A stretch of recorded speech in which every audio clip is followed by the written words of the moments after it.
A typical day that we may have with the students, some activities that will be involved in the classroom. Students will normally enter the class around about sort of 8:30. We will perhaps go through a bit of an icebreaker, a bit of a warm-up session, sort of wake them up a little bit. They'll then get their netbooks all open, get themselves actually ready to continue the day. We'll get Google up, so they're all ready to do various searches. We'll probably have a few things that with the icebreakers, we'll have a few buzzwords. They'll quickly go onto Google, do some research on that individually, and then we'll have a very quick sort of brainstorming session, hands up, and we'll answer questions that way.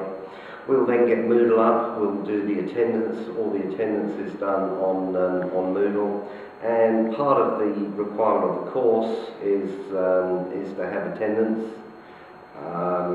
and to have the Moodle actually up as we take attendance ties the students into that attendance. 10% of the mark of the overall mark is actually on attendance.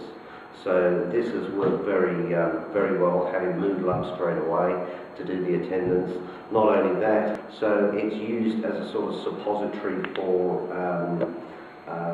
the work that they want to share with other ones, or it's a way to have content, extra content for the course, that the students will actually grab and get that content themselves and put it up. And also from a time management point of view, Moodle is very useful.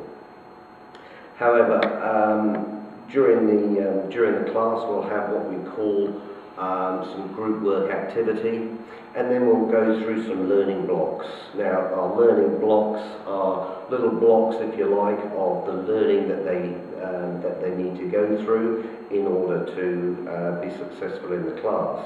Now, in these learning blocks we'll have various activities, and we'll build up to an overall assessment, or we may, in these learning blocks, just assess all the way through that particular process. All of this is obviously documented. We use Google Docs, and each and every student will produce some work through Google Docs, and then they'll send it directly to us electronically for marking. And also group activities as well will be marked through Google Docs. The experience that these students get from this is giving them a deeper learning and a deeper understanding of the overall subject, but also it's giving them an opportunity to see that sort of big picture stuff from a more holistical point. The students themselves really are the creators of their own content. As facilitators, we're not really that interested in throwing content at the students. We're really after the students creating their own content. We're expecting the students to explore and search using the technologies that are specified for the course. We're expecting students to engage in taking pictures of some of the practical works that they're doing, taking video shots, using digital camera technology, which is easily transferable into laptops. We're also using the videos which are being downloaded onto YouTube, and they will then directly access from YouTube and then upload those up into their e-portfolio, and they will start to build up their e-portfolio with pictures.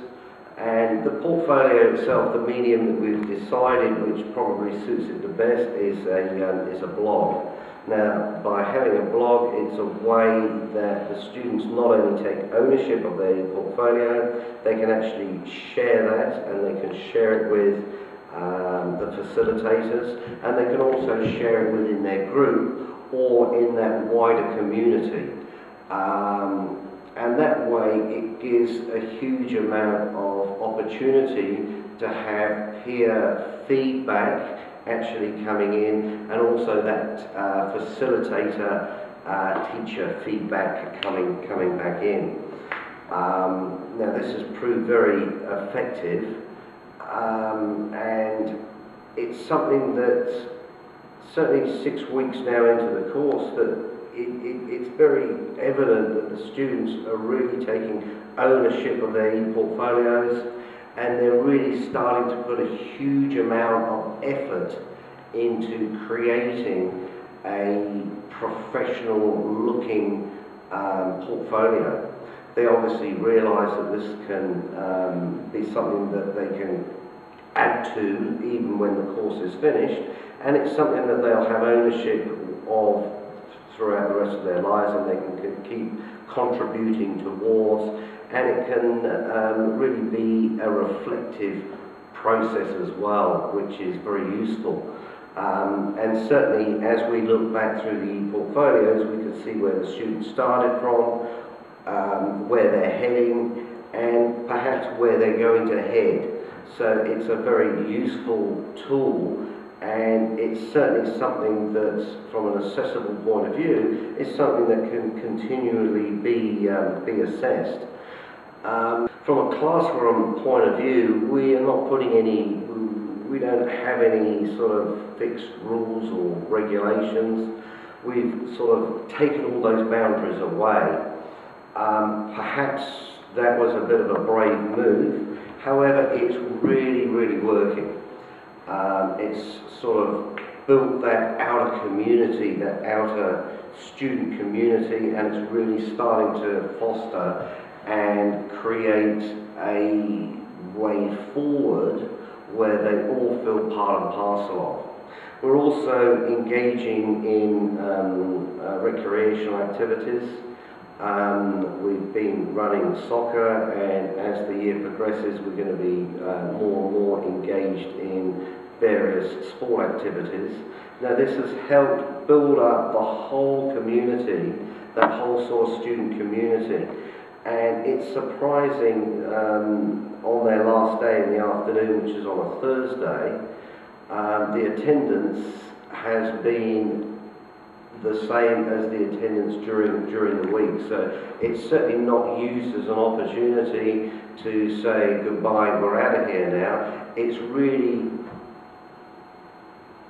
been used as an opportunity for all the students to participate, and it's had some huge benefits on creating that real student community.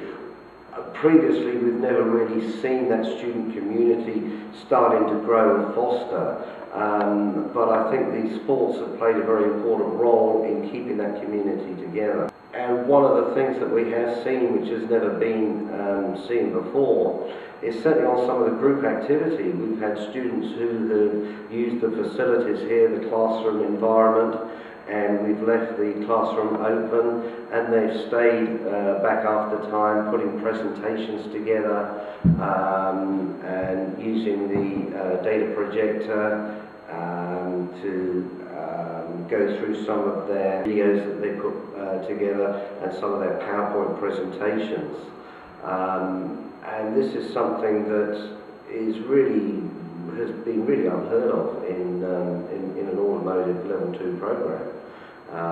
But it's absolutely fantastic to see the capabilities and the lengths the students will actually go to when they have their space that they feel comfortable and they have ownership of. So really, rather than it being teacher-centred, this is very much student-centred learning, and the students have really taken the bull by the horns, and they're grabbing all of the opportunities that have been presented with them, and it's absolutely fantastic to see, and it's a wonderful achievement to actually get a program to this stage so far.